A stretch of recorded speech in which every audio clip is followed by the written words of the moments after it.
प्रिय साथियों, प्रिय मित्रों, आत्मिक आदर, आभार, अभिवादन, नमस्कार। मैं गुलेंद्र पटेल काशी हिंदू विश्वविद्यालय में बीए तृतीय वर्ष का छात्र हूँ। आज दिव्यांग एवं दृष्टिबाधित विद्यार्थी साथियों के लिए कवि नरेश मेहता की अध्ययन और अनुशीलन प्रयोगवाद और नई कविता के संदर्भ में करने जा रहा हूँ।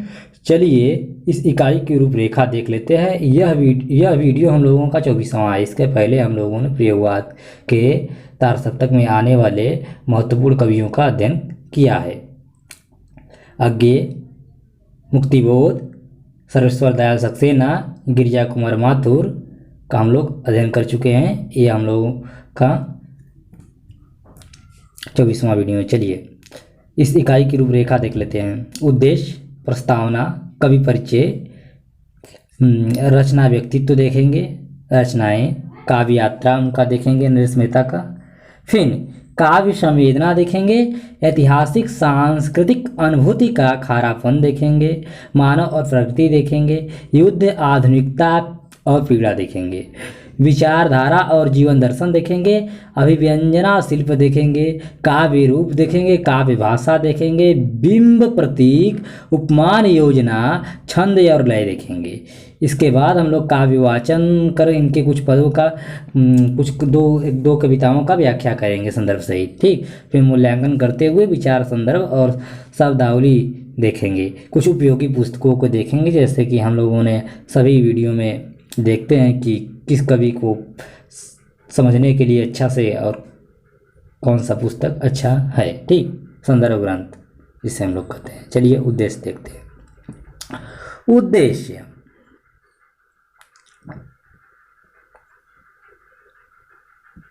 उद्देश्य, उद्देश्य, उद्देश्य।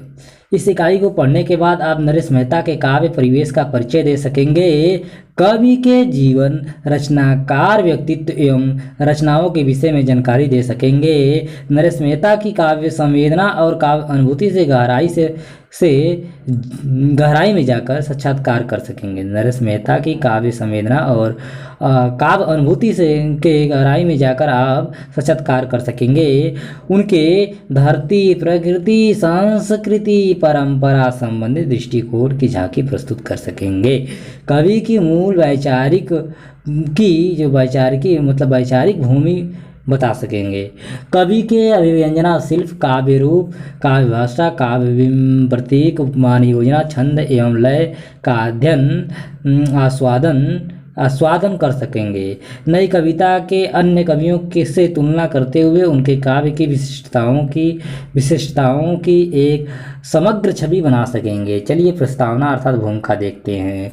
नई कविता के कवियों में नरेश मेहता सर्वाधिक सशक्त हैं और समृद्ध सांस्कृतिक मनोभाव के रचनाकार हैं। कवि कर्म के संबंध में उनका दृष्टिकोण मूलतः मानव स्वाधीनता और मुक्ति का हिमायती है। युग परिवेश के दबावों, द्वंद्वों, संघर्षों और आंतरिक टकरावटों के बीच उनकी जीवन आस्था और मूल दृष्टि अडिग रहती है। उनके रचना कर्म की आस्था और गरिमा का सारा वातावरण भारतीय इतिहास, पुराण, मिथक और ऋषि कल्पनाओं की शक्ति से निर्मित होता है।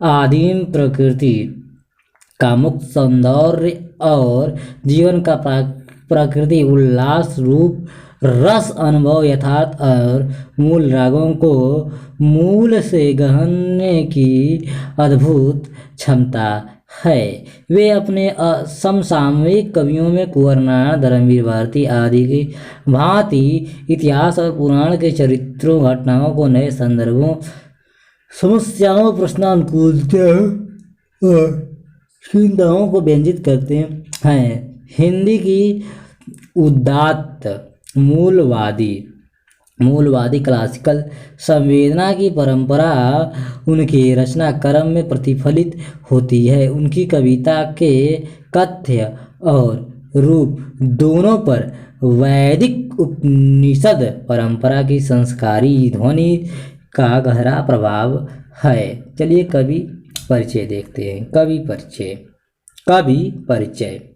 नरेश मेहता ने जीवन के अभावों, अवहेलनाओं और संघर्षों से जूझकर जीवन की शक्ति अर्जित की है। उनका जन्म 1924 में मालवा अर्थात शाहजहाँपुर के गुजराती परिवार में हुआ। आस्तिक पिता बिहारी मल शुक्ल के घर में जन्मे नरेश बचपन में ही मातृहीन हो गए।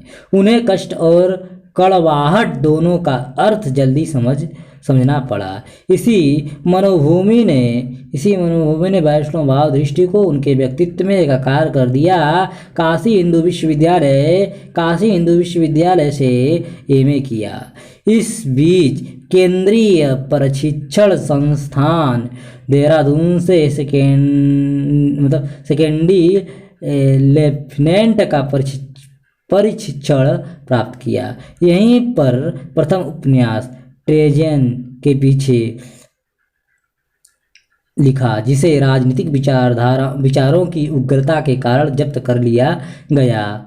ठीक, ट्रेंचेज के पीछे जिसे राजनीतिक विचारों की उग्रता के कारण जब्त कर लिया गया। लखनऊ, प्रयाग, नागपुर के आकाशवाणी केंद्रों पर नौकरी की, पर मन न रम सका। दिल्ली से साहित्यकार पत्रिका का संपादन किया और कुछ समय तक अखिल भारतीय मजदूर संघ के मुख्य पत्र भारतीय श्रमिक का संपादन भी किया।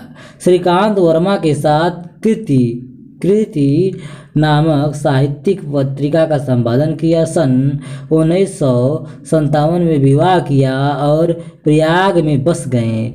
स्वतंत्र लेखन को जीविका का आधार बनाया और यह काम आज तक जारी है। नरेश मेहता मूलतः कवि हैं और नई कविता के कवियों में उनके काव्य सृजन की एक विशिष्ट पहचान बनी। उनकी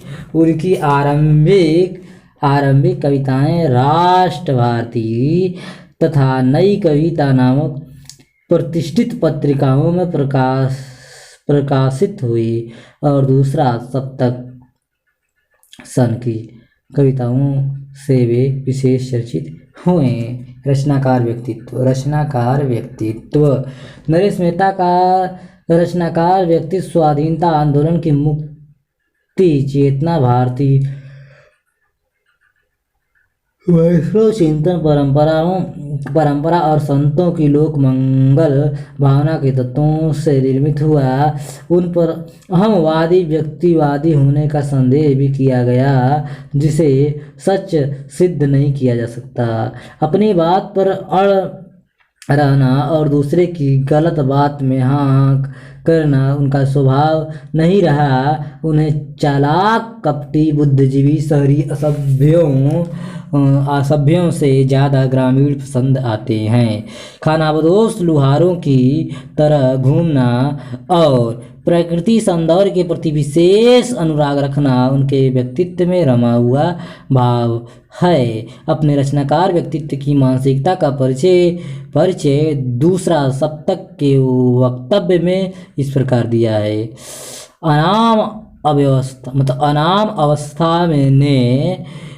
अवस्था ने मुझे लोहे की सी प्रेरणा दी है, जबकि साहित्य के छायावादी और प्रगतिवादी खेमे में लगातार भगदड़ मची हुई थी।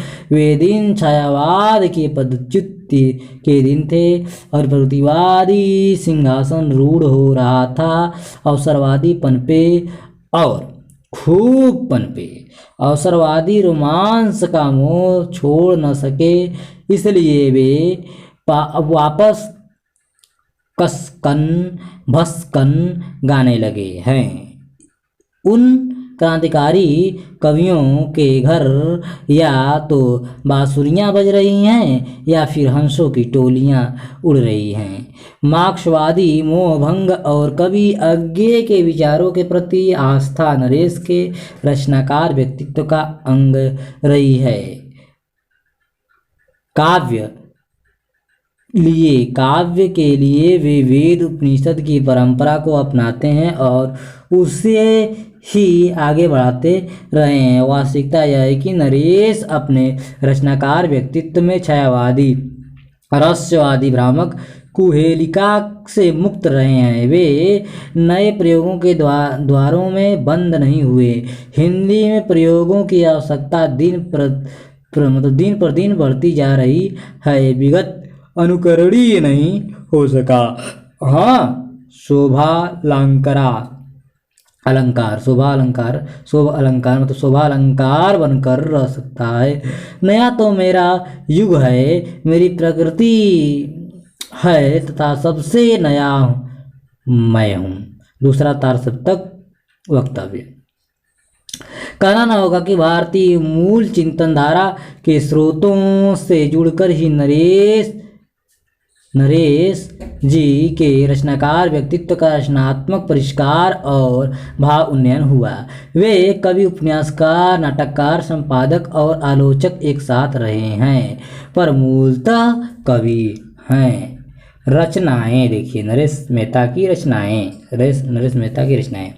नरेश मेहता ने छायावादी युग से लिखना शुरू किया। प्रगतिवाद, प्रयोगवाद, नई कविता के युग में निरंतर लिखा और समसामयिक कविता में भी उनकी सक्रियता पर विशेष महत्व है। वे प्रबंध और मुक्तक दोनों काव्य धाराओं को आत्मसात करते हुए सृजन कर्म में आगे बढ़े। प्रबंध कृतियां जो उनकी है देखिए, संशय की एक रात, सबरी, महाप्रस्थान, प्रवाद पर्व। ठीक। मुक्तक कृतियां में वन पाखी सुनो 1957 में आता है। उत्सवा 1979 में आता है। तुम मेरा मौन हो 1982 में। मेरा समर्पित एकांत, बोलने दो चिड़ी को बोलने दो चिड़ी को। समय का भिक्षु, पुनः भिक्षु, अरण्या साहित्य अकादमी पुरस्कार 1989 में इन्हें मिला, अरण्या पर। ठीक। दूसरा तार सप्तक में इनकी कविताएं प्रकाशित हुई हैं, छपी हैं। उपन्यास इनके देखिए, डूबते मस्तूल या पथ बंधुता, धूमकेतु, एक श्रुति, दो एकांत, नदी यशस्वी, प्रथम फाल्गु, पुनः एक युधिष्ठिर, उत्तर गाथा आदि। कहानी संग्रह में तथापि, एक समर्पित महिला, बंद छवि। ठीक। एकांकी नाटक है इनका सनोवर के फूल, सनई के फूल नहीं, सनोवर के फूल। ठीक। सनोवर के फूल नाटक है। सुबह के घंटे, खंडित यात्राएं। संपादन किया है इन्होंने वाग्य देवी गांधी गाथा। निबंध इनका संग्रह है काव्य का वैष्णव व्यक्तित्व। नरेश मेहता ने संशय की एक रात, सबरी,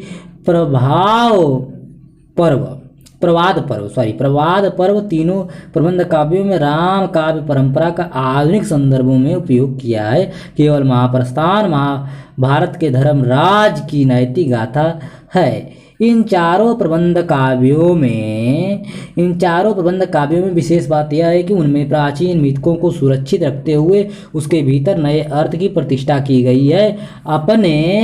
अपने देश और काल के नए प्रश्नों को इन कृतियों ने वैचारिक धरातल पर उठाया है। संशय की एक रात मानव की ऐतिहासिक सामाजिक चिंता का रचनात्मक अनुभव है और नई कविता की सृजनात्मक उपलब्धि। ठीक।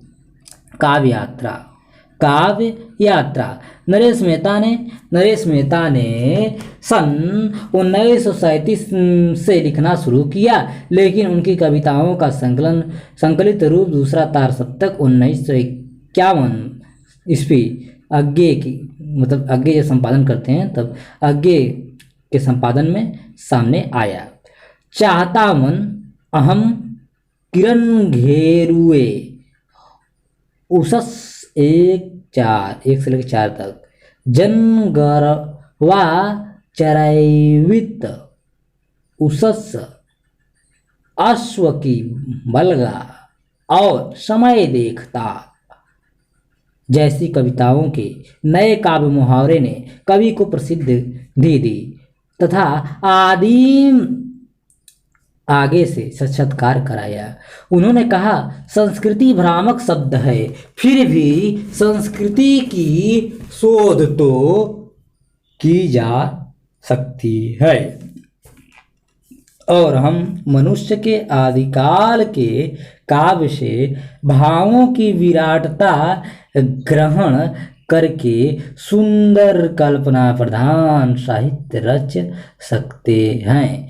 इस प्रकार के प्रयोगों के उदाहरण रूप में मेरी उषस है। ऋतु की इस नित्य कौमार्या कन्या का मैं प्रतिदिन अपने क्षितिज पर आवाहन करता हूँ। वह हमारे खेतों में अपने पति सूर्य के साथ हमारे बीजों में गरम गरम किरणें बोकर गेहूं उपजाती है। इस दृष्टि से कवि मन में आदिम संवेदना के मूल राग बीज भाव बनकर कविता में मौजूद है। वे अपनी काव्य यात्रा में छायावादी रसवादी भाव लोक से शीघ्र ही मुक्ति पा जाते हैं और जीवन वास्तव की वास्तविकता को रचना क्रम में निष्पन्न करने लगते हैं। प्रकृति और नारी के प्रति प्रेम की स्थिति चाहता मन तुम यहाँ बैठी रहो, उड़ता रहे चिड़ियों सीखा वह तुम्हारा श्वेत आंचल। विवरण और वर्णन की पुरानी लीक को छोड़कर उनका कवि मन सृजन सौंदर्य के नए बिंबों से अपने तथा अपने युग के मनोभावों को अभिव्यक्ति देने लगता है। उनके संवेदनशील कवि हृदय को युग यथार्थ मथने लगता है। वन पाखी सुनो की रचनाओं में कवि हृदय फैलना चाहता है। आत्मविस्तार के साथ जीवन को रचना चाहता है। प्रकृति संवेदना ही इस प्रथम काव्य संग्रह की कविताओं की मूल प्रेरणा है। कवि बदली मेघ, वर्षा, डूबती संध्या, वन पाखी, मालवी फाल्गुन, पीले फूल कनेर के लेकर मालवा की गंध से कविता निचोड़ता है। कवि लोक गीतों की संवेदना, दौड़ी हिरना, बन बन अंगना, बैन वनों की चोर मुरलिया, कागा बोले मोरी अटरिया जैसे लोक धुनों में गाता है।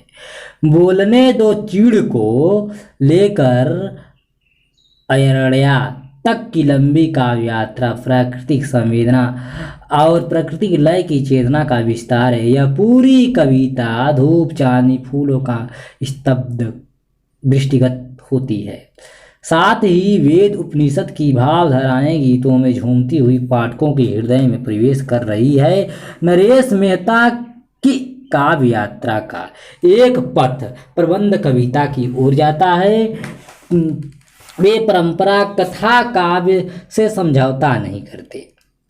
इतिवृत्त को तोड़ मरोड़ कर नया रूप देते हैं और नए प्रबंधों को स्थापित करते हैं। संशय की एक रात, सबरी, प्रवाद पर्व, महाप्रस्थान परंपरागत अर्थ में प्रबंध के पुराने अनुशासनों को तोड़ देते हैं।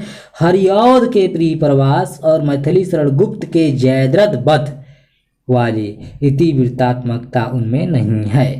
उनके सभी प्रबंध काव्य कथा के वैचारिक आधार को सूक्ष्मता से ग्रहण करते हैं। पौराणिक आरब्यानों को लेकर वे युद्ध, राजनीति, सामाजिक सांस्कृतिक संकट का संकेत देते हैं। संशय की एक रात राम के माध्यम से आधुनिक मानव के द्वंद्व तनाव की मनस्थिति को व्यक्त करती है। राम का प्रश्नानुकूल और द्विविधाग्रस्त विभाजित व्यक्तित्व आज के मानव के यथार्थ प्रतीक है। प्रवाद पर्व सन 1975 की स्थिति परिस्थितियों के बीच रचा गया काव्य है। सीता के लोक प्रवाद को लेकर वे राजतंत्र और राजनीति के ज्वलंत प्रश्नों को उठाते हैं। सबरी काव्य में वे मानवीय समस्याओं को वर्ण व्यवस्था के संदर्भ में उठाते हैं और उसे आधुनिक दृष्टि से समाधान देते हैं। कवि का चौथा प्रबंध काव्य महाप्रस्थान मूलतः महाभारत के महाप्रस्थानिक पर्व से कथा को उठाया है। कथा से युद्ध और राजनीति के अमानवीय विकृत पहलुओं पर काव्यात्मक टिप्पणी करता है। नरेश मेहता की काव्य यात्रा परिवेश के साथ जूझती चलती है। प्राकृतिक सौंदर्य चेतना की केंद्रीयता दृष्टि विकास का संकेत है और यांत्रिकता शहरीकरण विज्ञान की अमानवीयता से मनुष्य को बचाने का प्रयास भारतीय जीवन मूल्यों को अनुभवों के आलोक में यह काव्य यात्रा निरंतर परिभाषित करती चली आ रही है और मानव को संहार करने वाली आधुनिकता से बचाना चाहती है। वे आज भी सर्जना के क्षेत्र में सक्रिय और सांस्कृतिक संवेदना की मूल दृष्टि या मानववादी दृष्टि के प्रति अपने कवि कर्म में प्रतिबद्ध हैं। देखिए, नरेश मेहता रोमांटिक संवेदना के कवि हैं, हाँ या ना बताइएगा। नरेश मेहता उदात्त क्लासिकल संवेदना कवि हैं, हाँ या ना। नरेश मेहता रहस्यवादी चेतना कवि हैं, हाँ या ना। ठीक, नरेश मेहता के जीवन परिचय पर 5 पंक्तियां आप हम लोग हमारे कमेंट बॉक्स में लिखिए। चलिए हम आगे चलते हैं, काव्य संवेदना पर बढ़ते हैं। काव्य संवेदना नरेश मेहता की कविताएं काव्य संवेदना की दृष्टि से एक नए दौर की शुरुआत का संकेत देती है। मानव प्रकृति दोनों को व्यक्त करने वाली संवेदना का आधार तत्व है। उदात्त प्रेम, इस प्रेम में देश, जाति, धर्म, संस्कृति की संकीर्णता नहीं है। यह प्रेम मानव मात्र को व्यापक, मुक्त एवं उदात्त बनाता है, उसके हृदय को विश्व हृदय से मिला देता है। प्रेम की सघनता ने भावों को गहराई दी है और हृदय का प्रसार किया है। प्रकृति प्रेम नरेश मेहता के कवि को जीवन की गहन संवेदनात्मक ज्ञान दृष्टि देता है। पूरी कवि मानसिकता पर करुणा का सूर्य चमकता है। सृष्टि प्रिया पीड़ा है, कल्प वृक्ष दान समझ, शीश झुका स्वीकारो, ओ मन कर पात्री मधुकरी स्वीकारो। भारतीय संस्कृति की व्यापक भावभूमि कवि को आकृष्ट करती है और वह जीव मात्र के प्रति करुणा और प्रेम प्रेम करुणा से भर जाता है। सबसे जुड़ने और सबके हो जाने की यह आकांक्षा कवि को वैयक्तिक भावभूमि से ऊपर उठाकर निर्वैयक्तिक भावभूमि पर खड़ा कर देती है। जीवन जगत से यह मुक्त हृदय का साधारणीकरण आत्मदान और आत्मविस्तार के कारण ही संभव हो पाता है। छायावादी रूमानियत का व्यक्तिवाद इस कविता में नहीं है। लोक मंगल की संवेदना के सूर्य चंद्र उदित होते हैं। कवि संवेदना में प्रकृति लय की बंसी बज रही है। वे कहते हैं समय देवता नामक कविता में, आओ ऋतुपति सूर्य चंद्र तुम अपनी धूप चांदनी के 100 चीवर फैलाते, मनुज गांव पर चैन शरद की चांदनियों को रेशम पल के हवा कर सके। गगन आम पर स्वर कहीं बैठा तारों की बंसी मुझे सुनाए। धरती नीले तारों का परिवार बन सके, इसलिए खेतों में संध्या केसर बरसे। ठीक, नए मानव के श्रम को इस काव्य संवेदना में आदर है और मानव की जय यात्रा में अखंड आस्था, घोर आत्मीयता के संवाद में कवि कंठ फूट कर कहता है, क्या कहता है? नए मनुज के हाथों में श्रम की रेखाएं आल्प्स रचेगा, नए रूप में राइन, वोल्गा, गंगा के वह इस धरती पर आज नए जलछंद रचेगा।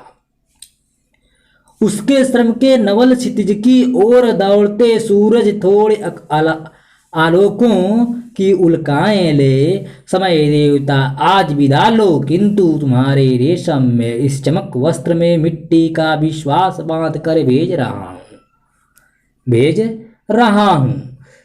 मेरी धरती पुष्पवती है और मनुज की रोशनी के चारागाह पर दौड़ रही है तूफानों की नई हवाएं।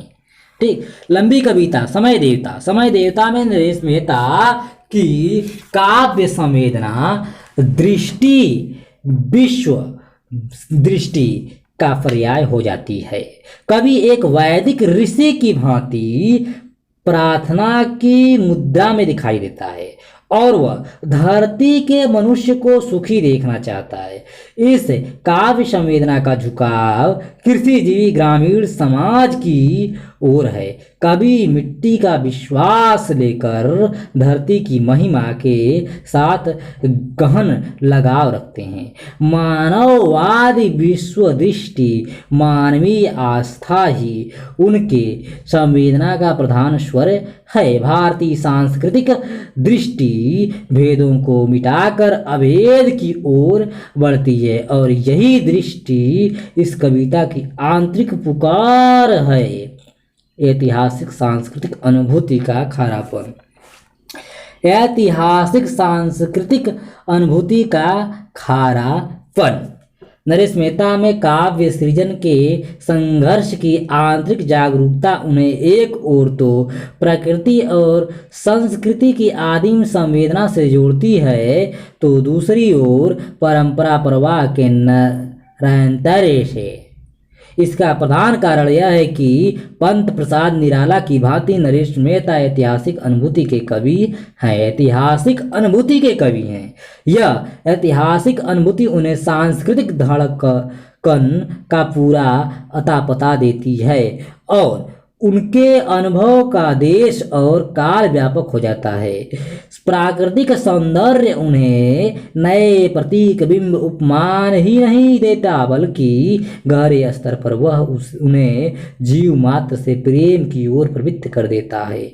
प्रकृति संवेदना के मूल स्रोतों की ओर नरेश जी उन्मुख हैं और कल्पना में क्लासिकल प्रकृति दर्शन का राग झंकृत है। यह प्रकृति सौंदर्य उनका मूल मनोभाव है। आप इसे कवि का काव्य स्वभाव भी कह सकते हैं। उनका अधिकांश काव्य स्वर निवेदनात्मक है जिसमें प्रकृति चित्रों के अतिरिक्त मनोदशाओं और मन स्थितियों का गायन है। कवि शहरी जीवन की आंतरिकता, खोखली आधुनिकता और विकृत संबंध भावना की पार्श्व विकटता के प्रति लगातार खबरदार करता रहता है। वैज्ञानिक स्तरों की भयावहता से भयभीत मन के लिए प्रकृति ही शांति का वरदान है। एक स्तबक की तरह मेरे हाथों में मेरे पास रखा फूलों वाला धूप भरा पूरा एक फाल्गुनी दिन है। बोलने दो चिड़ को। ठीक से उद्धृत पंक्तियां थी। चलिए वही कविता से देखते हैं। मछलियों की गंध वाला जल है, कैसे छुट्टियों का सा मन लिए आया हूँ। ठीक, इस ऐतिहासिक अनुभूति में कृषि जीवन के आदिम बिंब झिलमिलाते हैं। देखिए किरण धेनुए की कुछ पंक्ति। उदयाचल से किरण धेनुए हाँक ला रहा वह प्रभात का ग्वाला, बरस रहा आलोक दूध है। खेतों खलिहानों में जीवन की नव किरण फूटती मकई के धानों में गगन गढ़ या अपने कुहरे फील्ड हेट में जिससे खोज कर बैठा हुआ आलपस पर्वत पर अपनी भेड़ें चरा रहा है।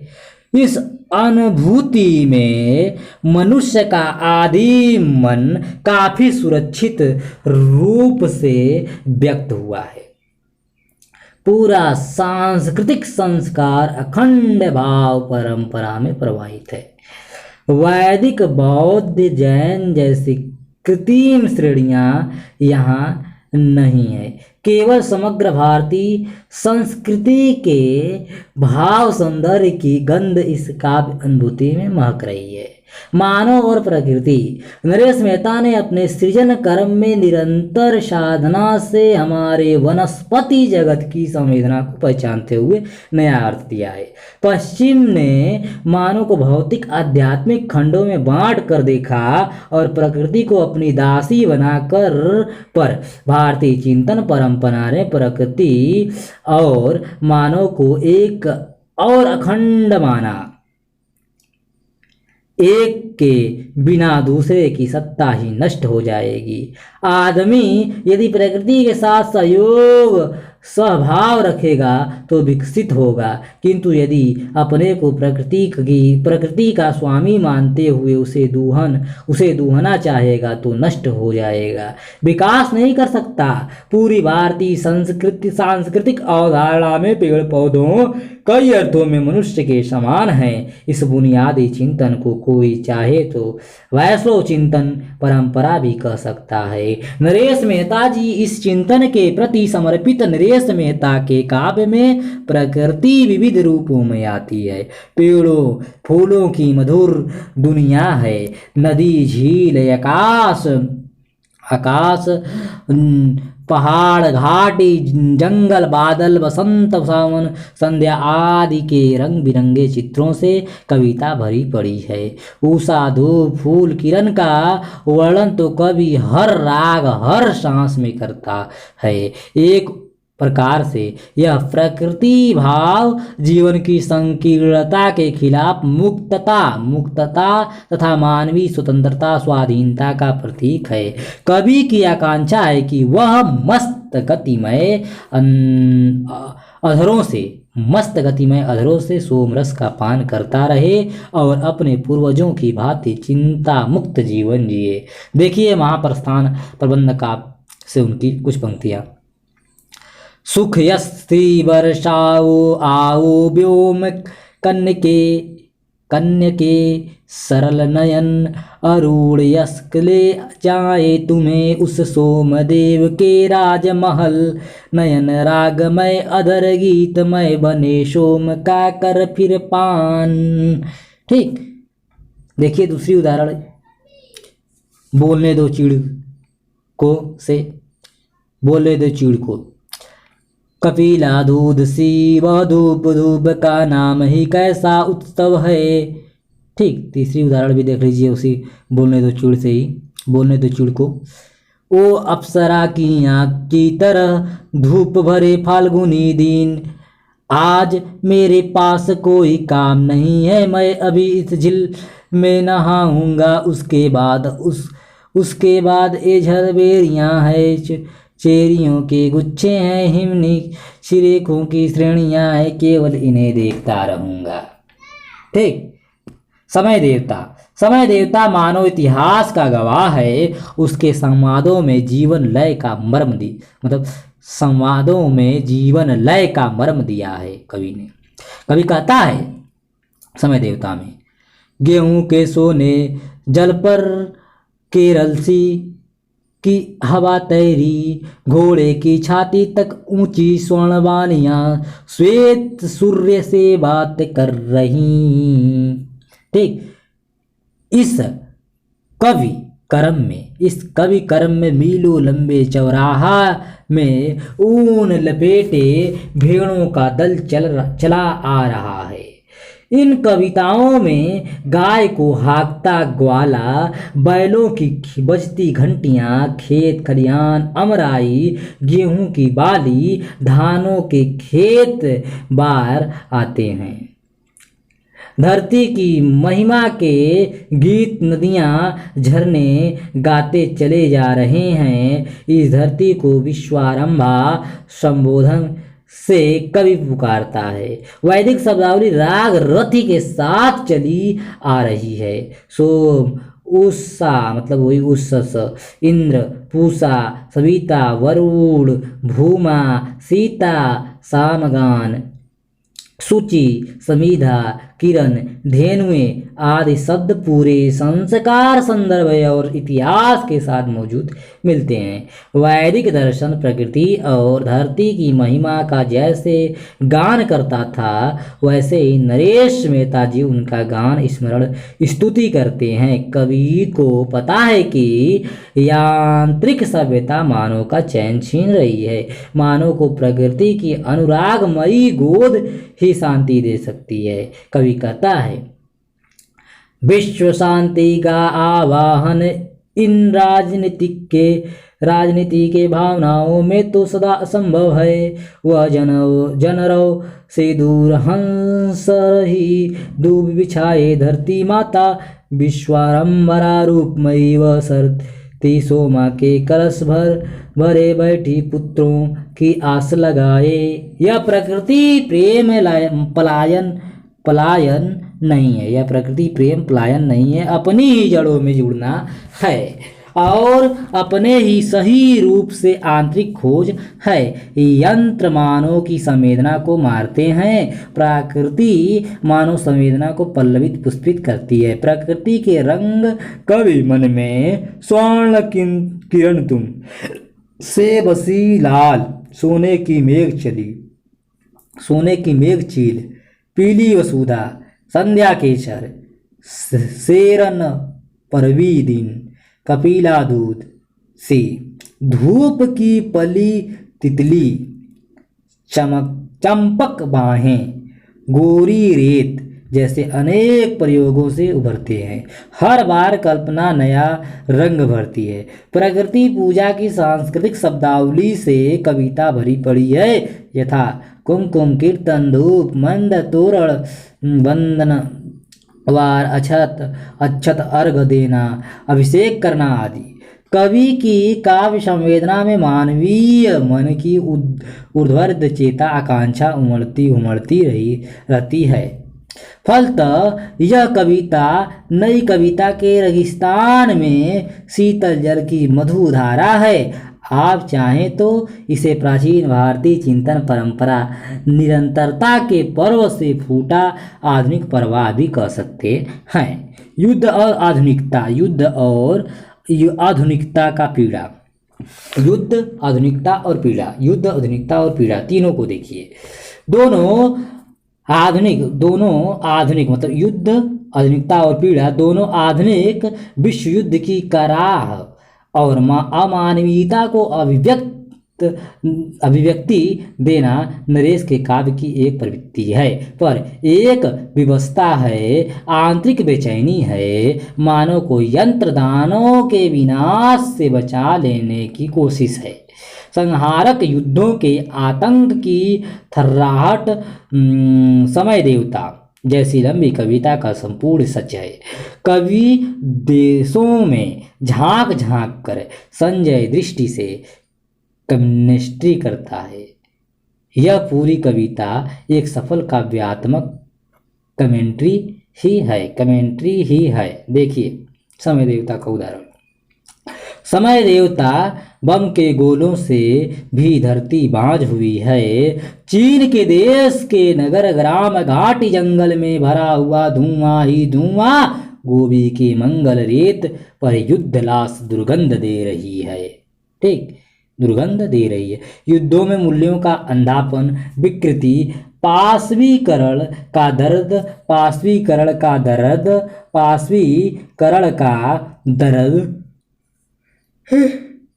इस कवि ने संशय की एक रात हो या समय देवता में खुलकर व्यक्त किया है। नरेश मेहता कोमल सपनों के कवि नहीं है, आधुनिकता से उत्पन्न आधुनिक बोध की पीड़ा के कवि भी हैं।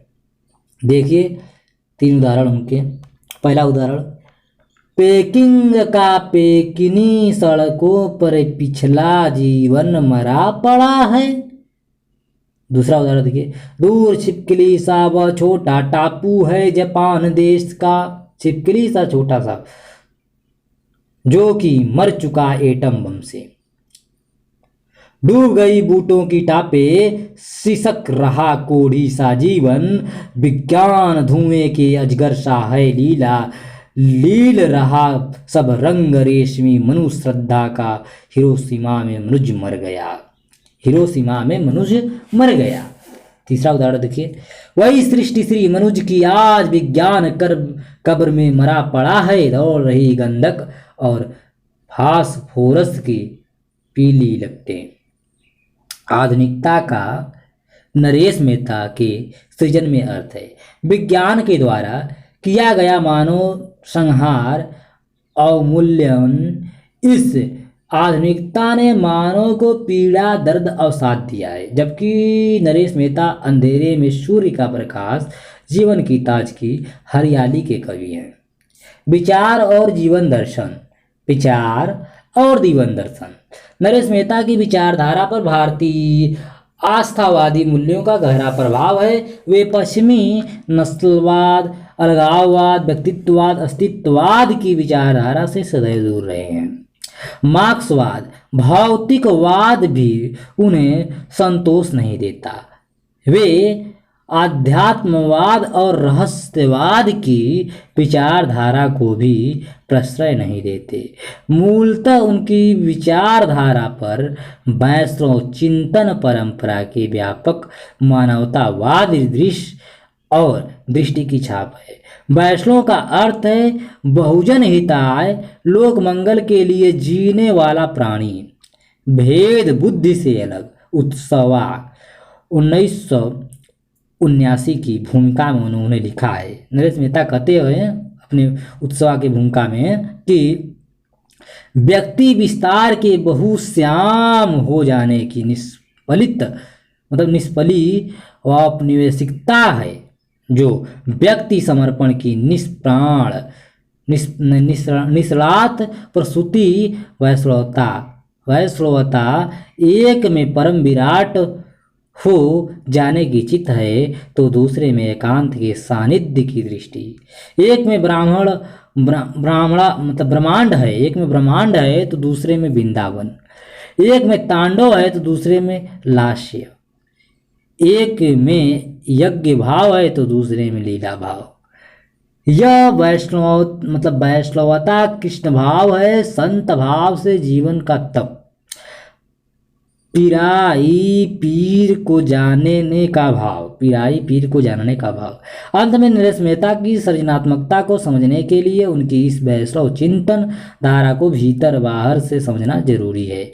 उनकी दृष्टि में वेद उपनिषद की सांस्कृतिक संवेदना का जीवन रंग है और मानव की महिमा में अखंड विश्वास, धरती की पूजा ही जीवन की शक्ति साधना है।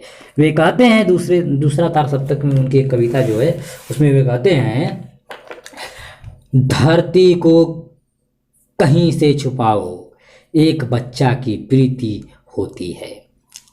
चलते चलो सूरज के संग संग चलते चलो, मानो जिस ओर गया नर बने तीर्थ बने।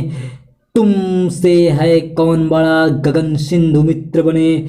भूमि का भागो सुख, नदियों का सोम पियो त्यागो। सब जीर्ण वसन न्यूतन के संग चलते चलो। ठीक, चैरेवती अर्थात चलते रहो कि यह विचारधारा ही नरेश मेहता का जीवन दर्शन है। गति ही जीवन है और ठहराव मरण। इसलिए अंधेरे पंथों पर चलकर सवेरे की ओर चलते रहो। उनकी जीवन दृष्टि को ठीक ठीक समझने के लिए उनके इस कथन पर ध्यान देना होगा। वैष्णवी ऊर्ध्वमुखता ही शिवत्व है और शिवत्व की अवधारणा ही वैष्णवता है। भारतेंदु ने एक निबंध लिखा है, वैष्णवता और भारतवर्ष। इस निबंध की विचारधारा का नरेश मेहता के सृजन कर्म पर गहरा असर है। ठीक, नरेश मेहता की काव्य यात्रा के विकास का परिचय 7-8 पंक्तियों में आप लोग हमारे कमेंट बॉक्स में दे सकते हैं। चलिए हम सीधे उनके अब अभिव्यंजना शिल्प पर पहुँचते हैं, तब कुछ बात बनेगी। नरेश मेहता उन नए रचनाकारों में से हैं जो वस्तु के साथ शिल्प का अभिन्न संबंध मानते हैं। वस्तुओं के संवेदनात्मक ज्ञान को शिल्प ही रूपाकार देता है। यही कारण है कि जैसे रक्त को त्वचा से अलग नहीं, रक्त को त्वचा से अलग नहीं किया जा सकता, वैसे ही वस्तु को रूप से अलग नहीं किया जा सकता। हर वस्तु अपना रूप स्वयं चुनती है। हर कविता अपनी काव्य अनुभूति के संप्रेषण का शिल्प रूप अपने साथ लाती है। इसलिए नरेश मेहता जी की काव्यात्मकता में रूप मात्र फारम या मात्र नहीं है, वह कथ्य को मूर्त करने की समर्थ साधन है। भाषा बिंब, प्रतीक, मिथक, उपमान, लय उसके उपकरण है। इसलिए इस सृजन में वस्तु और रूप का सामंजस्य है। कवि के कथ्य का पूरा सांस्कृतिक संवेदन सांस्कृतिक भाषा से प्रतीकों मिथकों में अभिव्यक्ति पाता है। संवेदना के उदात्त स्वरों की गरिमा रखने के लिए वे ऐसी दार्शनिक सांस्कृतिक महिमा की शब्दावली चुनते हैं जिसमें भाव को आलोकित करने की कलात्मक क्षमता है। मिथक का वे बेहद सृजनात्मक उपयोग करते हैं जिसमें अतीत और वर्तमान दोनों के अर्थ स्वर साफ अनुगुंज मिलते हैं। काव्य रूप नरेश मेहता में प्रबंध क्षमता और मुक्तक की संगीतात्मकता गीतात्मकता दोनों का अद्भुत योग है। संशय की एक रात, प्रवाद पर्व, सबरी, महाप्रस्थान आदि उनकी प्रबंध कृतियां हैं, किंतु इन्हें पुराने ढंग का काव्य कथा काव्य नहीं कहा जा सकता। रामायण महाभारत के मिथकों को वे अपने ढंग से सृजन में लाते हैं और नवीन दृष्टि का प्रवेश कराते हुए उसे नए अर्थ संदर्भ से जोड़ देते हैं। इसी दृष्टि से वे नए कवि हैं। उनकी प्रबंध क्षमता हरिऔध, मैथिली शरणगुप्त प्रसाद और निराला की प्रबंध कला से भिन्न दिखाई देती है। इसलिए नरेश मेहता का प्रबंध स्थापत्य नया है जो प्रबंध काव्य के पुराने अनुशासनों को तोड़कर विकसित होता है। इन कृतियों को महाकाव्य अर्थात महाकाव्य खंड काव्य नहीं कह सकते। कहना ही चाहे तो लंबी प्रबंध कविता नाम दिया जा सकता है। लंबी प्रबंध कविता नाम दिया जा सकता है क्योंकि यहाँ विचार कथा को बढ़ाता है, जबकि पुराने प्रबंध काव्यों में कथा विचार को बढ़ाती थी।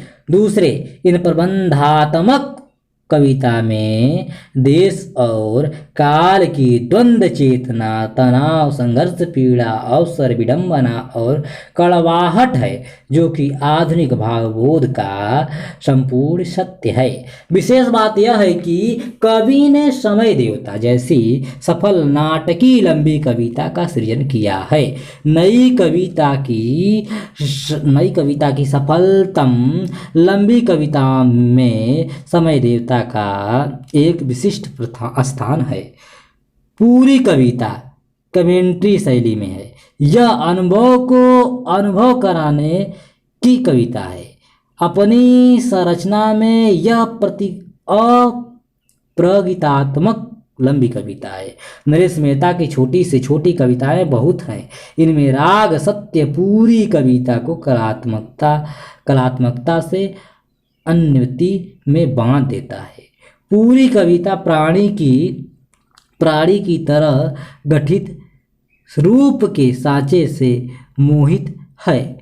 फलतः इन कविताओं को काव्य के आवयविक सिद्धांत ऑर्गेनिक थ्योरी से समझा जा सकता है। आवयविक सिद्धांत को समझाते हुए निराला ने प्रबंध प्रतिमा में लिखा है कि फूल का कला वाला रूप मिलाइए। तने से डालें भिन्न होकर भी जुड़ी हैं। इस तरह डालों से पत्ते, पत्तों से फूल, फूलों से खुशबू, खुशबू अपने तत्व में सारे पेड़ को ढके हुए है। तने का रूखापन डालों की थोड़ी थोड़ी विकास को स्पष्ट करती हुई उसी में उसी से ढके हुए वह कला है। यही बात नरेश मेहता की छोटी कविताओं में है। उनकी कविता हरा भरा पेड़ है, उनके फूलों फलों पर चिड़ियाँ चहकती है और घोंसला बनाती है। नरेश मेहता अपनी कविता में अर्थ सौंदर्य पूरी तरह भरते हैं। आज्ञा की कविता कलगी बाजरे की भांति चाहता मन कविता भी प्रेयसी को संबोधित करके लिखी गई है, पर कविता के बिंब उपमान एकदम उजली ताजगी लिए है, जो पुरानी कविताओं में नसीब नहीं है। देखिए नरेश मेहता की चाहता मन से कुछ पंक्ति। वह बह गया वह नीर जिसको पदों से तुमने छुया था, कौन जाने धूप उस दिन की कहाँ है, जो तुम्हारे कुंतलों में गरम फूली धूली धौली लग रही थी। चाहता मन तुम यहाँ बैठी रहो, उड़ता रहे चिड़ियों सरीखा वह तुम्हारा श्वेत आंचल। ठीक, पूरी कविता में नयापन, भाव का उजलापन, नारी का आलोक दीप्त है। नए छवि चित्रों से पूरी कविता तैयार की गई है। कविता का भीतरी गठन और योजना में सामंजस्य बैठाया गया है। इस एक कविता में ही नहीं, अनेक कविताओं में यह कला सौंदर्य पूरे निखार की तरह या धूप चांदनी की तरह खिला मिलता है। प्रगीतों में कवि शब्द संगीत निष्पन्न करता है, पर यह शब्द ऐसे होता है जैसे फूल में रंग आता है, रंग गंध उठती है। गद्य के सहज विन्यास से काव्यात्मकता को दूहना नरेश मेहता की शक्ति है। काव्य भाषा देखिए नरेश मेहता की सृजनात्मक शक्ति लोक भाषा के शब्द प्रयोगों से फूटी है। वे लोक प्रचलित शब्दों को खोज कर कविता में लाते हैं। वे उन कवियों में से हैं जिनके लिए आचार्य रामचंद्र शुक्ल ने कहा है कि जब पंडितों की काव्य भाषा स्थिर होकर उत्तरोत्तर आगे बढ़ती हुई लोक भाषा से दूर पड़ जाती है और जनता का प्रभाव डालने की उसकी शक्ति क्षीण हो पड़ जाती है, तब शिष्ट समुदाय लोक भाषा का सहारा लेकर अपनी काव्य परंपरा में नया जीवन डालता है। नरेश मेहता की काव्य भाषा में कृषि जीवन के शब्द और दृश्य दृष्टव्य हैं। देखिए 4-5 उदाहरण। पहला, उदयाचल से किरण धुएं हाँकला रहा वह प्रभात का ग्वाला, किरण धेनु का समूह आया अंधकार चरता। किरण धेनुओं का वह समूह आया अंधकार चरता। यह दूसरा उदाहरण था। तीसरा उदाहरण देखिए, नभ की आम्र छां में बैठा बजा रहा बंसी रखवाला। चौथा उदाहरण देखिए, जीवन की नाव किरण फूटती मकई के धानों में, सरिताओं में सोम टूह रहा यह अहिर मतवाला। अहिर यादव जाति को कहा गया है। ठीक, इसमें काव्य भाषा में प्रकृति अपने पूरे चित्र परिधान के साथ मौजूद है। नदी, झील, पहाड़, आकाश, पर्वत, घाटी, जंगल, बादल, सूरज, धूप, फागुनी दिन, फूल, वसंत, संध्या के साथ पेड़ों फूलों के नाम भी भरमार हैं। उषा, धूप, किरण, सूर्य ऐसे शब्द हैं जो बार बार कविता में आते हैं, पर हर बार अर्थ ध्वनि नई पैदा करते हैं। यह काव्य भाषा भाव स्थितियों, मनोभावों की ताजगी, खुलापन, स्फूर्ति एवं सहज शोभा धारण करती है। कवि ने अब सभी जगह लक्षणा व्यंजना के चमत्कार से भाषा में नया अर्थ प्रकाश उत्पन्न किया है। रूपकों की भाषा में व्यंजना की चमक रहती है। जैसे देखिए 3 उदाहरण। पहला, धूप एक संभावित सिम्फनी है आकाश की। दूसरा देखिए, जो हमारे मुखों की रात्रि पहुँच कर दीप्तित कर जाता है। तीसरा उदाहरण, मनुष्य चल रहा है इसलिए तो अंधकार में सूर्य चल रहा है। मूलतः यह काव्य भाषा चित्र भाषा का पर्याय है, और चित्र अपने रूपाकार में आकर्षक और सजीव है। जैसे कपिला गाय सी यह धूप। कपिला गाय का सीधापन और उसके दूध की गुणवत्ता दोनों का अर्थ विस्तार एक साथ एक चित्र में भर दिया गया है। संस्कृत की तत्सम शब्दावली भाव प्रवाह में सहज रूप से चली आती है और भाषा के उदात्त संस्कारी संवेदना की छाप छोड़ जाती है। देखिए 2 पंक्ति, एक अस्तवक की तरह मेरे हाथों में। दूसरा है, धूप भरा फल्गुनी दिन है। ठीक, उनमें भाषा को विशेषणों से सजाने संवारने की आदत है, जैसे सस्य श्यामला, विश्वम्भरा, रूपमयी, पुष्पवती आदि। कवि ने इस क्षेत्र में बंगला काव्य का अनुकरण किया है, किंतु यह अनुकरण उनकी काव्य भाषा की सहज स्थितियों के अनुकूल है। इस काव्य भाषा की विशेष बात यह है कि कवि ने इसमें वैदिक शब्दावली का मुक्त हृदय से प्रयोग किया है। ज़्यादातर शब्द घोर पारिभाषिक हैं, जिन्हें कोश की सहायता से ही समझना कठिन पड़ता है। इस तरह के प्रयोगों से अप्रचलित शब्दों को प्रचलित बनाने का संकल्प दोहराया है। दूसरी ओर भाषा में क्लिष्टता बढ़ी है और कवि का साधारणीकरण व्यापार खतरे में पड़ गया है।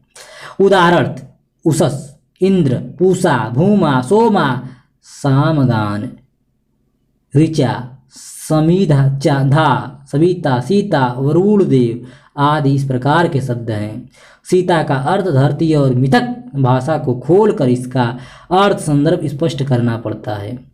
वैदिक सभ्यता यज्ञों और प्रकृति वंदनाओं, कृषि देवियों और मिथक सर्जनों की सभ्यता थी। वैदिक दर्शन प्रकृति और धरती की महिमा का है। नरेश मेहता की काव्य भाषा में जीवन के चटकीले रंग हैं। हंसती हुई धरती का लास्य नर्तन, भाव भंगिमाओं, वक्रताओं, ध्वनि नाट्यम, संगीत के स्वरों में यह भाषा मूल से पकड़ती है। काव्य के छोटे बड़े विस्तार में गद्य लय सुनाई देती है। जैसे देखिए उदाहरण, कवि कहता है, सोने की वह मेघ चील अपने चमकीले पंखों में ले अंधकार अब बैठ गई दिन के अंडे पर। नदी वधु की नथ का मोती चील ले गई। क्या बात है। विचार के दबाव ने भाषा के भाव वेग को कम करते हुए गद्य की ओर प्रवृत्त कर दिया है। रंगों में कवि जीवन छवियों को उभारता है। श्वेत रंग और स्वर्ण कवि को खास रूप से पसंद है। स्वर्ण किरण, स्वर्णमयी, स्वर्ण धूप, कोली रेत, कंचन सी बाली, मोती के दान, चंपक सी बाहें, कंचन रत, धूप की पीली तितली। कहना न होगा कि इन प्रयोगों ने भाषा की आभा को चमका दिया है। एक और तो भाषा पर लोक भाषा की तद्भव देशज शब्दावली की धमक है, तो दूसरी ओर अभिजात्य प्रयोगों से भरी असहज भाषा। काव्य भाषा का यह विरोधाभासी प्रयोग नरेश मेहता की काव्य भाषा की शक्ति और सीमा दोनों ही है। नरेश मेहता पीले फूल कनेर के जैसे लोकगीत लिखते हैं, तो भाषा में लोक ध्वनि का संगीत शब्दों से फूट रहा होता है। लहजा, स्वर, बंदिश सभी में ठेठ देसीपन आ जाता है। नई कविता में नरेश मेहता एक ऐसे कवि हैं जो काव्य भाषा के प्रयोग में आगे की ओर झुकते हैं तथा कथ्य के अनुकूल उदात्त संस्कारी सांस्कृतिक संवेदना से भीगी और मिथकों के अर्थ से संपन्न काव्य भाषा रचते हैं। शब्द के अर्थ की आंतरिक पकड़ और उसकी आत्मा की खोज नरेश मेहता में निरंतर रही है। यह काव्य भाषा परंपरा की आधुनिकता के लिए बार बार याद की जाएगी। बिंब प्रतीक नरेश मेहता के काव्य और काव्य भाषा की जो विशेषता पाठकों को सर्वाधिक आकृष्ट करती है वह है उनकी बिंब विधान की शक्ति। काव्य भाषा में बिंब सृजन पर उनका ध्यान केंद्रित रहा है। ये बिंब विषय वस्तु भाव संवेदना को मूर्त गोचर एवं स्पष्ट बनाते, मिथकों को बिंब में ढाल देने का उनमें सृजनात्मक उत्साह है। रूप रस गंध वर्ण श्रवण दृष्टि के बिंबों की यह कविता चित्रशाला है। प्रकृति के बिंब सौंदर्य से कविताएं पड़ी है। उदाहरण देखिए। पहला उदाहरण, पूछते हंसों के ये बाल, स्वर्ग से देखती है यह झील, हिमालय लगता होगा पाल। दूसरा उदाहरण देखिए, पुष्ट चिट्ठे वृषभों को देख लेगा दिन बन आया बैल, चोर भूमा को उर आधार, उगे सीता में जीवन बेल। तीसरा देखिए, नदी वधु की नथ का मोती चील ले गई। चौथा उदाहरण, सांद्र दिवस की पत्नी अपने नील महल में बैठी कात रही है, बादल ऋषि के चारों ओर कन्याएं हैं, मांग रही है तारों की गुड़िया। चौथा उदाहरण देखिए, पांचवा, यूनानी मुनि प्लेटों की मुद्रा में बैठे समय सनातन, सूर्या को हो ब्याह दिया दिन ने अपने प्रिय मित्र वरुण को। छठवां उदाहरण है, हाथों में नवजीवन की उत्काएं लेकर मनुज खड़ा है कुतुब सरीखा। सातवां है, मोर पंख सी सजी रमणिया। ठीक, सभी चित्र जाने पहचाने किंतु अनुभूति से उसमें नया बिंब पैदा किया गया है। सृजन के साथ विनाश के बिंब एकदम तीखे और दर्द भरे हैं। देखिए उदाहरण, गोभी की मंगोल रेत पर युद्ध लाश दुर्गंध दे रही। तीसरा उदाहरण है, पेंकी की चिकनी सड़कों पर पिछला जीवन मरा पड़ा है। तीसरा उदाहरण है, वही सृष्टि किसी मनुज आज विज्ञान कब्र में मरा पड़ा है। वहाँ सृष्टि कवि की प्रतीक योजना में प्रकृति प्रतीकों की भरमार है। धूप, सूर्य, किरण, धेनुएं कवि की प्रिय प्रतीक है। वैदिक प्रतीक सोम, ऋचा, वरुण, इंद्र, कवि, सविता, उषा बार बार आए हैं। इन प्रतीकों में मिथकों मतलब पुराणों का विशिष्ट स्थान है। ठीक, दार्शनिक सांस्कृतिक चेतना के भारतीय प्रतीक मनु, श्रद्धा, वरुण, सविता, भूमा, सीता निरंतर आते रहे हैं। सवरी यदि नारी की व्यथा का प्रतीक है प्रवाद पर्व नारी की तप गाथा का। प्रतीकों को जो जाति जितना अधिक सृजित करती है वह उतनी ही उर्वर होती है। प्रतीकों का सृजन हमारे प्राचीन काल की विशेषता है क्योंकि चिंतन का प्रकृत रूप उसी में था। लोकमन या आदिम मन इन प्रतीकों से मतलब भारतीय जाति का समझा जा सकता है। इन प्रतीकों में हमारी जाति का सामूहिक अवचेतन मौजूद है और आद्य बिंब चमकते हैं। निष्कर्ष यह है कि यह काव्य बिंब प्रतीक योजना का अनुपम सृजन विस्तार है। उपमान योजना उपमान शब्द अप्रस्तुत का पर्याय कहा जा सकता है। आजकल का आलोचना में उपमान के स्थान पर प्रस्तुत अप्रस्तुत का अधिक प्रयोग होता है। अलंकारिक योजना का पूरा महल ही प्राचीन आचार्यों ने उपमेय उपमान पर खड़ा किया है। राधा का मुख उपमेय और मुख का उपमान चंद्रमा कमल आदि। उपमान का महत्व नवीन भाव योजना में बहुत अधिक है। परंपरागत उपमानों से नया भाव बोध व्यक्त नहीं हो पाता। ऐसी स्थिति में नए सौंदर्य बोध को सामने लाने के लिए नए उपमानों की खोज नई कविता ने पूरी ताकत से की है। यह भी कहना उचित न होगा कि नई काव्य संवेदना के लिए नया उपमान ही चाहिए। मूलतः नया उपमान एक नया बिंब या प्रतीक ही है। नरेश मेहता के पास ऐसी समृद्ध समर्थ सृजनात्मक कल्पना है कि वे रूप के नए ताजे और संश्लिष्ट चित्र खींचते हैं। यथा देखिए, तुम यहाँ बैठी हुई थी अभी उस दिन, सेब सी बन लाल। प्रेयसी का सेब सी बन लाल बनकर प्रिय के सामने बैठना राग का रंग बिंब है। साथ ही पुरुष मन की इच्छा को कवि कितनी सूक्ष्म पकड़ से मूर्त करता है। पूरा समूर्तन विधान नया रूप लेकर आता है। चाहता मन की कुछ पंक्ति देखिए, 2 पंक्ति। तुम यहाँ बैठी रहो, उड़ता रहे चिड़ियों सिरा सरीखा व तुम्हारा श्वेत आंचल। ठीक, यहाँ कविताओं में से ऐसे अनेक उदाहरण सहज ही दिए जा सकते हैं। वहाँ कवि ने नवीन भाव संवेदना के लिए काव्य अनुभूति में नए उपमान को गूंथ दिया है। जैसे कुछ पंक्तियाँ उदाहरण देखिए। पहला उदाहरण, अमराई में दमयंती सी पीली पूनम कांप रही है। दूसरा उदाहरण, अभी महल का चांद किसी आलिंगन में ही डूब गया हो। तीसरा उदाहरण, डमरू जैसा देश दिख रहा अमेरिका का। चौथा उदाहरण देखिए अब, किसी फ्रेंच युवती सा पेरिस चमकीली किनारों का गाउन पहने सबसे पूछ रहा है, कल की बासी छाया मेरे कुंतल में तो शेष नहीं है।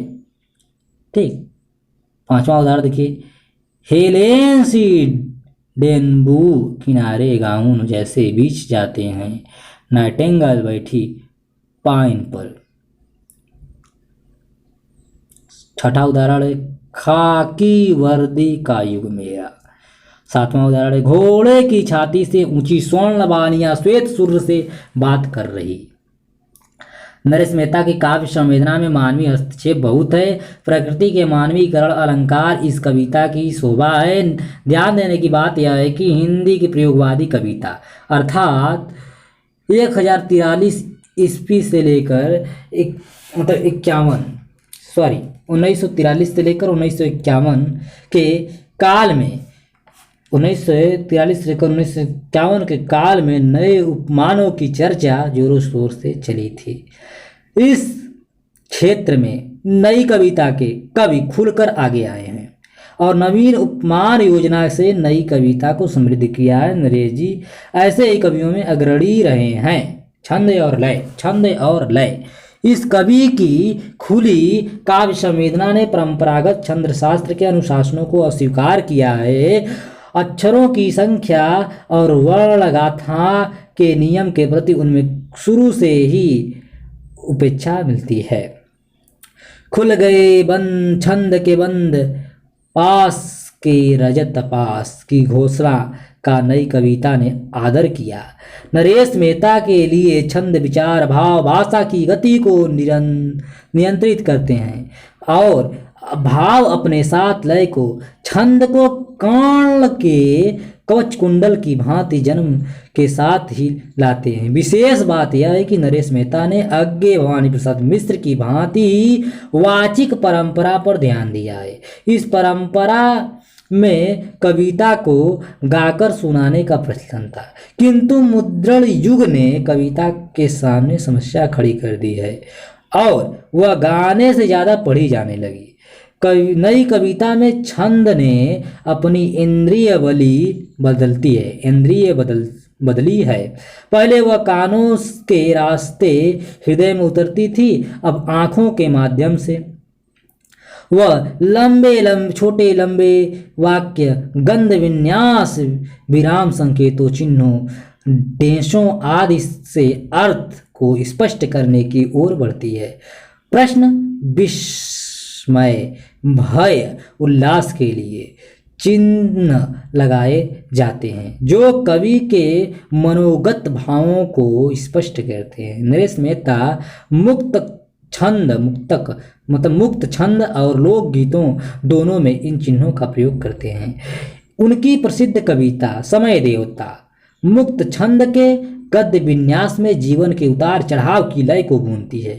नाद लय, अर्थ लय, आंतरिक लय, पढ़ने बोलने की वाक्य लय सभी को नरेश अपनाते हैं। साधारण बोलचाल के गद्य की लय को उन्होंने आदर से अपनाया है। एक उदाहरण देखिए, समय देवता आज विदा लो, किंतु तुम्हारे रेशम के इस चमक वस्त्र में मिट्टी का विश्वास बांध कर भेज रहा हूं। मेरी धरती पुष्पवती है और मनुज की पेशानी के चारागाह पर दौड़ रही है तूफानों की नई हवाएं। ठीक, गद्य के काव्य परिवेश ने भाव वेग को हटाकर यहाँ वैचारिक जीवन संग्राम की यथार्थ भाषा और लय को जन्म दिया है। नरेश मेहता अनुभूति को ठीक उसी रूप में पकड़कर भाव में निहित लय के अनुसार ज्यों का त्यों उतार डालना चाहते हैं। मानसिक भावों के यथातथ्य अंकन की यह प्रवृत्ति ज्यादातर नए कवियों में है। बातचीत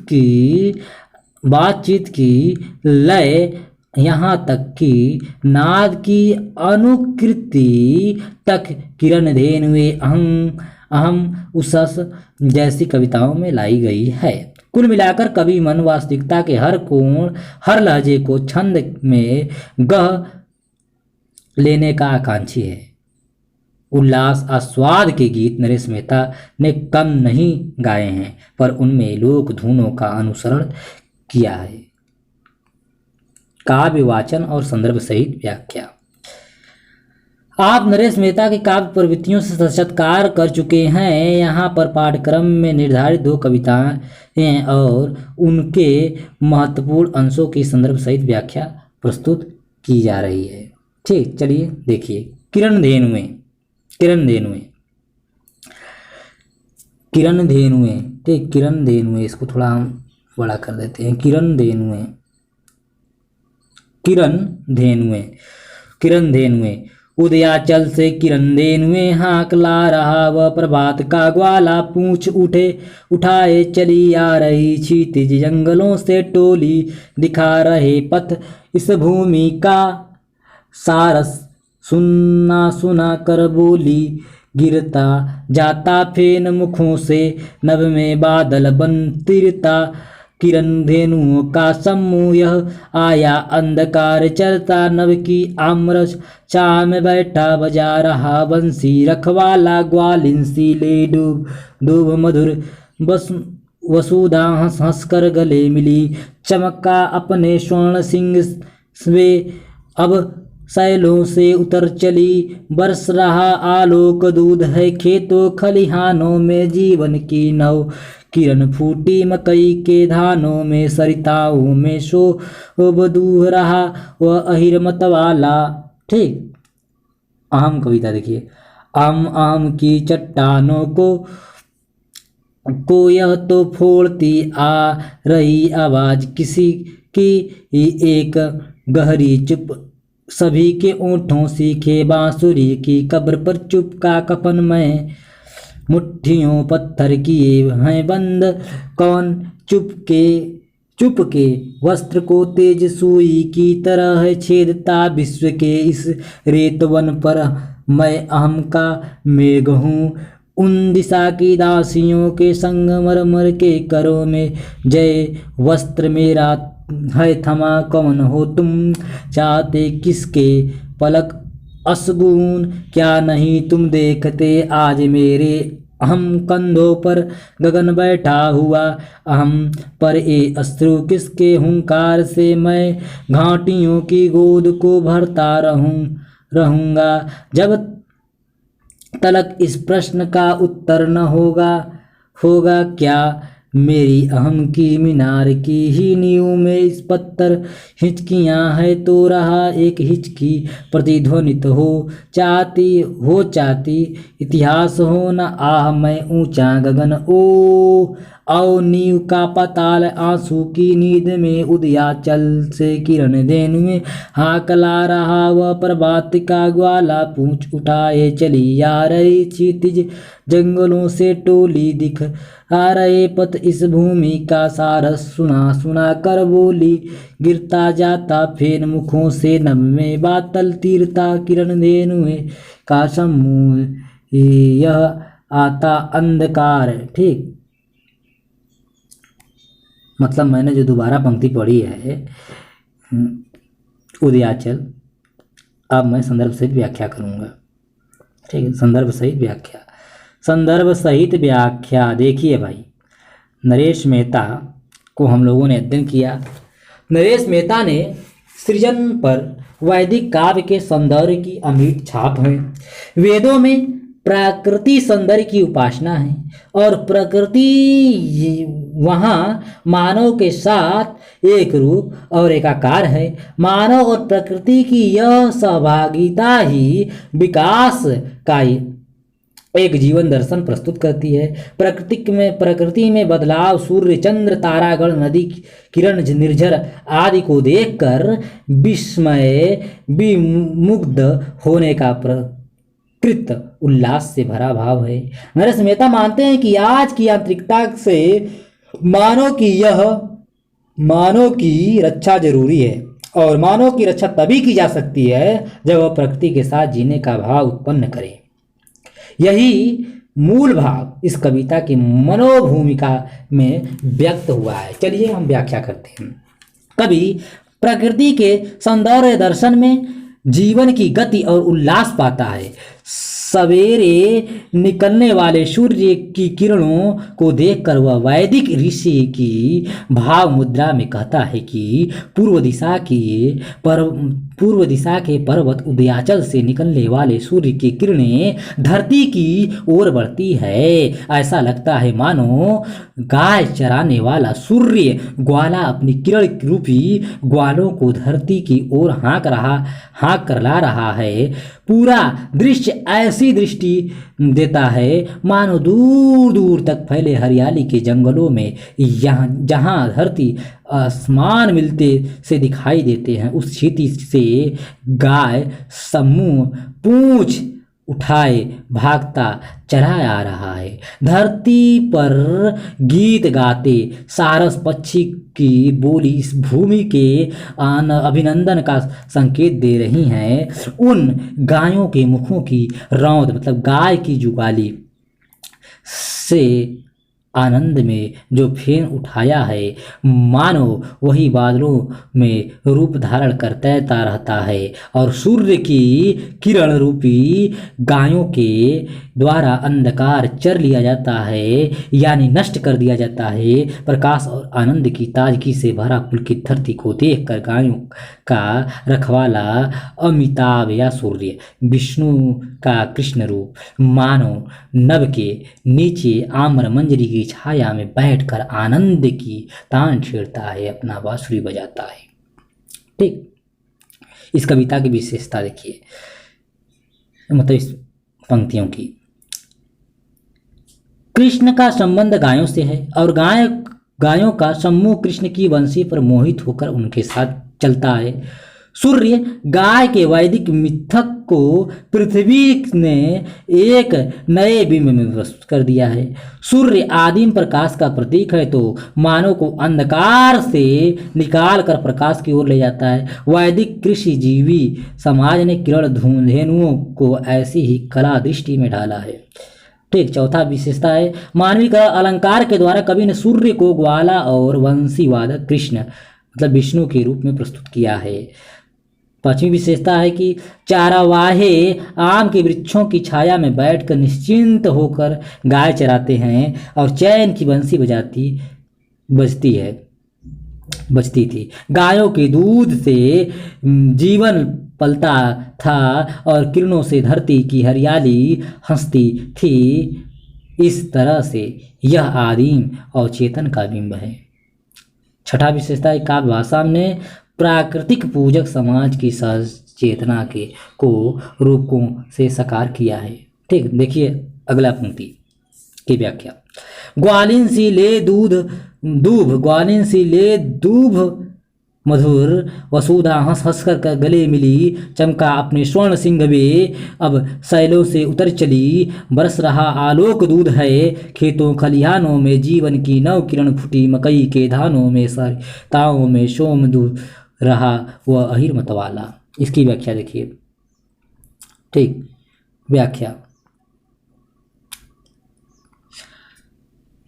नरेश मेहता, प्रसंग पहले देख लीजिए। नरेश मेहता ने सृजन पर वैदिक काव्य के सौंदर्य की अमिट छाप है। वेदों में प्राकृतिक सौंदर्य की उपासना है और प्रकृति वहाँ मानव के एक रूपता मतलब एक रूप और एक आकार है। मानव और प्रकृति की यह सहभागिता ही विकास यात्रा का एक जीवन दर्शन प्रस्तुत करती है। प्रकृति में बादल, सूर्य, चंद्र, तारागण, नदी, किरण, निर्झर आदि को देखकर विस्मय विमुग्ध होने का प्रकृत उल्लास से भरा भाव है। नरेश मेहता मानते हैं कि आज की आंतरिकता से मानव की रक्षा जरूरी है और मानव की रक्षा तभी की जा सकती है जब वह प्रकृति के साथ जीने का भाव उत्पन्न करे अपने भीतर। यही मूल भाव इस कविता की मनोभूमिका में व्यक्त हुआ है।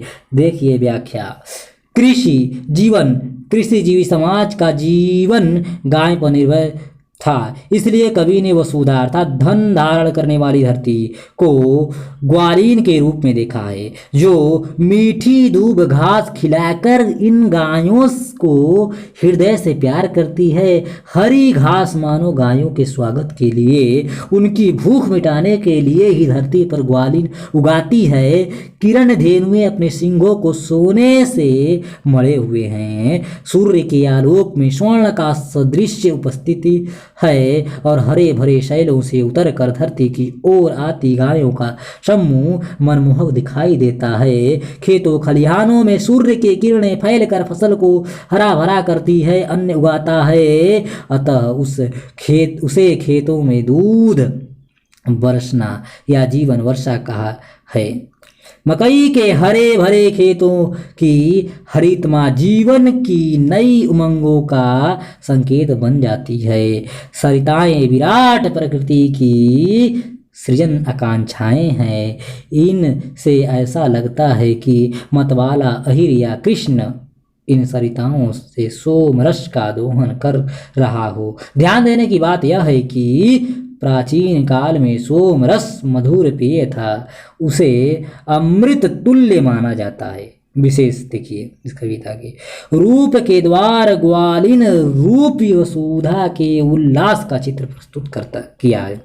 खेतों में अन्न काट कर खलिहानों में रखा जाता था। धरती पर अन्न है तो जीवन का रस है। ठीक, इसकी विशेषता है। तीसरी विशेषता यह हो सकती है कि सोम एक प्राचीन पेय जिसे पीकर मानव और देवता अमृत का स्वाद चखते थे। प्राचीन साहित्य में सोम रस की चर्चा अनेक रूपों में की गई है। ठीक, चौथी विशेषता है वेदों में गाय और ग्वालों का संकेत पाकर ही विद्वान मानते हैं कि कृष्ण कथा प्राचीन है और यह समाज कृषि जीवी रहा होगा। पांचवी विशेषता है ग्वालिन एक प्राचीन जाति जो दूध दही का व्यापार करती है। मथुरा में इसका एक खेमा ही है पूरा इस जाति का। इसी जाति ने कृष्ण को अपनाया तथा लोक प्रसार दिया। छठी विशेषता है लोक भाषा में वैदिक काव्य संवेदना की निष्पत्ति का सराहनीय प्रयास है। दूसरा तार सप्तक में यह कविता संग्रहित है। यह भी एक महत्वपूर्ण विशेषता है इस कविता की। अहम कविता। अहम की चट्टान को यह फोड़ती आ रही आवाज किसकी, एक गहरी चुप सभी के ऊँट सी के बांसुरी के कब्र पर चुप कफन में मुट्ठियों पत्थर किए बंद कवन, चुप के वस्त्र को तेज सुई की तरह छेदता विश्व के इस रेत वन पर मैं अहम का मेघ हूँ। उन दिशा की दासियों के संग मरमरों के करों में जय वस्त्र मेरा है थमा। कौन हो तुम चाहते किसके पलक गुण। क्या नहीं तुम देखते आज मेरे कंधों पर गगन बैठा हुआ, अहम पर ए अश्रु किसके हुंकार से मैं घाटियों की गोद की को भरता रहूंगा जब तलक इस प्रश्न का उत्तर न होगा। क्या मेरी अहम की मीनार की ही नींव में इस पत्थर हिचकियां है तो रहा एक हिचकी प्रतिध्वनित हो जाती इतिहास हो न आ मैं ऊंचा गगन ओ नींव का पताल आंसू की नदी में। ठीक, चलिए प्रसंग सहित व्याख्या देख लीजिए, संदर्भ तो आप लोग कर ही लेंगे। आधुनिक मनुष्य की सबसे प्रबल समस्या अपना अहम है। यह अहम या अहंकार भरा मन हर जगह आड़े आता है और व्यक्ति के बीच में एक दीवार खड़ी कर देता है। यह दीवार जितनी ही चट्टानी होती जाती है उतनी ही मानव अपने सहज या प्रकृति स्वरूप को खोता चला जाता है। अहम से मुक्ति की ही जीवन के प्रति सच्चा समर्पण और जनमन से मिलने की खुली इच्छा का परिणाम है। कवि नरेश मेहता अपनी कविता में कहते हैं कि अपने वैयक्तिक अवचेतन की आवाज़ सुनता है। नरेश मेहता मतलब कवि अपने वैयक्तिक अवचेतन की आवाज़ सुनता है, उसे ही सुनकर समझकर कहता है कि अहंकार की कठोर चट्टान को तोड़कर किसकी आवाज़ आ रही है। इसी प्रश्नाकुलता से उसे पता चलता है कि अहम के कठोर आश्वास ने सभी की ओंठ सिल दिए हैं, कोई मुंह खोलने को तैयार नहीं। ऐसा लगता है जीवन की बांसुरी का राग मर गया है और उसकी कब्र पर मौन का कफन पड़ा है। लेकिन मौन में भी एक प्रश्न गूंज रहा है, कौन पुकारता था, क्यों पुकारता था। यह प्रश्न सुई की नोक की तरह चुभ रहा है और खोजने पर पता चलता है कि विश्व में प्रेम की बंजरता का कारण या राग संबंधों के रेत हो जाने का कारण मानव का अहम है, जो एक दूसरे के बीच अलगाव पैदा करता है। अहम मेघ की भांति मन में वन पर घुमड़ता रहता है, सभी दिशाओं का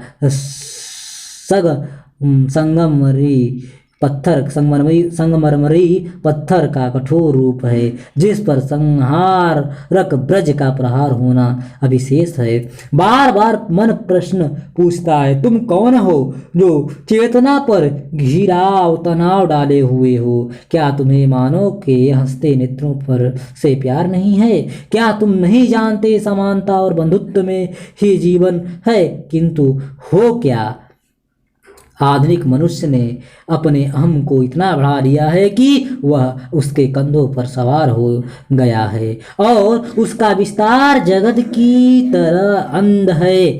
कौन है जो इस झूठे अहम पर आंसू बहा रहा है? यह यज्ञ मानव की सहज मन की घाटियों में गूंज रहा है। जब तक इस प्रश्न का उत्तर नहीं मिलेगा, मन की ऊंची मीनारों की नींव दबी सहज मीठी स्मृति की हिचकियां निरंतर आती रहेगी। हर हिचकी में यह अंतर्ध्वनित उठेगी कि मानव पत्थर नहीं था, कठोर नहीं था, उसका मन मोम या सा मुलायम था। इसलिए वह इच्छा जो इतिहास में अपना असर छोड़ना चाहती है वह कठोर है। उसकी कठोरता ही धरती को रौंद कर आसमान छूना चाहती है। किंतु मीनार सत्य नहीं होती, सत्य होती है वह नींव जो मीनार को थामे खड़ी रहती है और उसके अश्रुओं की नदी में करुणा का जल प्रवाहित है, जो मानव को जीवन दान देती है। ठीक, इस कविता की विशेषता देखिए। इस पूरी कविता में अहम के आधुनिक विस्फोट की समस्या को मनोवैज्ञानिक या मनोविश्लेषण शास्त्र के संदर्भ में उठाया गया है। कविता को गद्य लय की वैचारिक पीठिका से उठाया गया है और जीवन की वैचारिकता को नए आयाम में दृष्टि दी गई है। कविता का पूरा बिंब अहम की स्थिति परिस्थिति के टकराव से को सामने लाता है। नई कविता में इस तरह की बारीक समस्याओं को मूल रागों के साथ प्रायः उठाया गया है। नरेश मेहता कवि नरेश मेहता का मूल्यांकन। उपनिषद वैष्णव चिंतन परंपरा, सांस्कृतिक संवेदना, मूल दृष्टि और मिथक प्रयोग की शक्ति के कारण नरेश मेहता की नई कविता में भी एक बिल्कुल अलग पहचान बनती है। प्राचीन भारतीय संस्कृति का सारवान अंश छन छन कर उनकी अर्थ सजग दृष्टि में आता रहा है। वे वेद उपनिषद का अनुवाद नहीं करते, बल्कि उसके भाव विचारों की काव्यात्मकता को नवीन अर्थ सौंदर्य की संवेदना में निखार देते हैं। उनकी कविता का अर्थ जीवन की विसंगति, विडंबना, संशय, तनाव और श्रम के परायेपन को लेकर खुलता है और प्राचीन का नवीन संस्कार करते हुए जीवन के आस्थावादी मानवतावादी या मानववादी मूल्यों की महत्व प्रतिष्ठा करता है। ठीक, महत्व प्रतिष्ठा करता है। समकालीन कविता के चालू नारों और काव्य मुहावरों से वे अपने को अलग करते हैं और परंपरा की सृजनशीलता को निचकेता भाव से नया चिंतन देते हैं। पश्चिम का अनुकरण तो उनमें है ही नहीं। अस्तित्ववादी हवा भी उन्हें कहीं नहीं लगी। नई कविता को संस्कारी भाव, बोध, भाव दर्शन नरेश मेहता की मौलिक देन है। प्रकृति, सौंदर्य और भारतीय मिथकों से तदाकार होकर रचना कर्म में प्रवृत्त होना उनकी काव्य शक्ति का विश्वास। फलतः उनका काव्य आज की चालू काव्य प्रवृत्ति से अलग एक विशिष्ट व्यक्तित्व रखता है, जिसका सौंदर्य और स्वाद निराला है। ठीक, विचार, संदर्भ और शब्दावलियां। अग्नि मतलब तेज हवा। इसकी पत्नी का नाम है स्वाहा, ब्रह्म का ज्येष्ठ पुत्र है। ठीक, सोम का अर्थ है यहाँ पर अमृत, देवताओं का एक पेय पदार्थ है। सोम रस, सोम नामक पौधे का रस है जो संभवतः जल में होता है। कमल के जो नाल होता है उसके डंड को तोड़ने से जो निकलता है, ठीक, पानी नुमा, उसी को साथ कहा जाता है सोमरस। ठीक, ये हंस का निरशिर विवेक नामक जो निबंध है आचार्य महावीर प्रसाद द्विवेदी की, उसमें समझा जा सकता है उसको।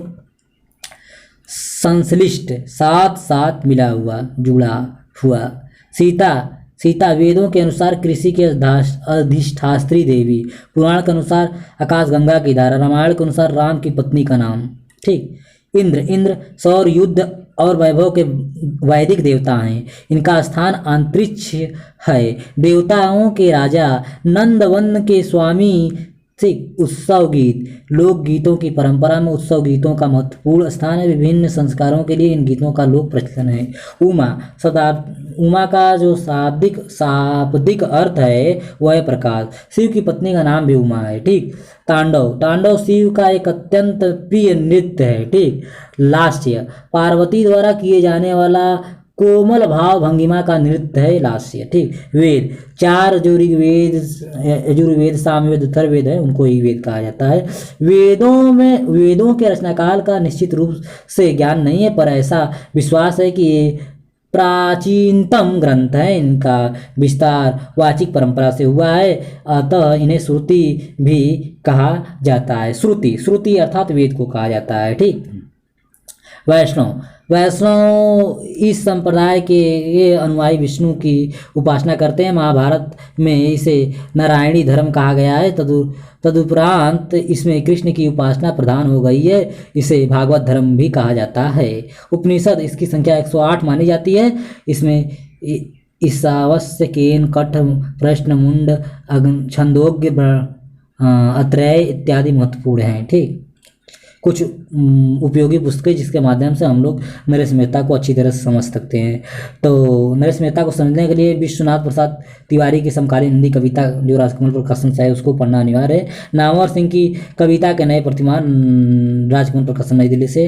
राजकमल से नरेश मेहता लिखते हैं कविता की ऊर्ध्व यात्रा, जो लोक भारती प्रकाशन इलाहाबाद से है। ठीक, रामकमल नरेश मेहता रामकमल लिखते हैं नरेश मेहता राय। चलिए अगला कड़ी में हम लोग पहुँचते हैं। तो प्रिय साथियों, प्रिय मित्रों, आप सभी से साहित्यिक सहृदय सबने निवेदन करता हूँ कि यह रिकॉर्डिंग मैं दिव्यांग एवं दृष्टिबाधित विद्यार्थी साथियों के लिए किया हूँ। तो आप सभी का शुरू से अंत तक बने रहने के लिए बहुत बहुत आत्मिक आभार। अंततः मैं पुनः निवेदन करता हूँ कि यह रिकॉर्डिंग दृष्टिबाधित विद्यार्थी साथियों को अवश्य शेयर कीजिएगा। ठीक, तो प्यारे साथियों, हम लोग अगले इकाई अर्थात 33वें इकाई अर्थात 25वें वीडियो में समकालीन कविता स्वरूप और विकास को अध्ययन करेंगे। ठीक, इस पर भी हम लोग विस्तृत चर्चा करेंगे। ठीक, चलिए तब तक हम लेते हैं विदा। धन्यवाद, बहुत बहुत धन्यवाद।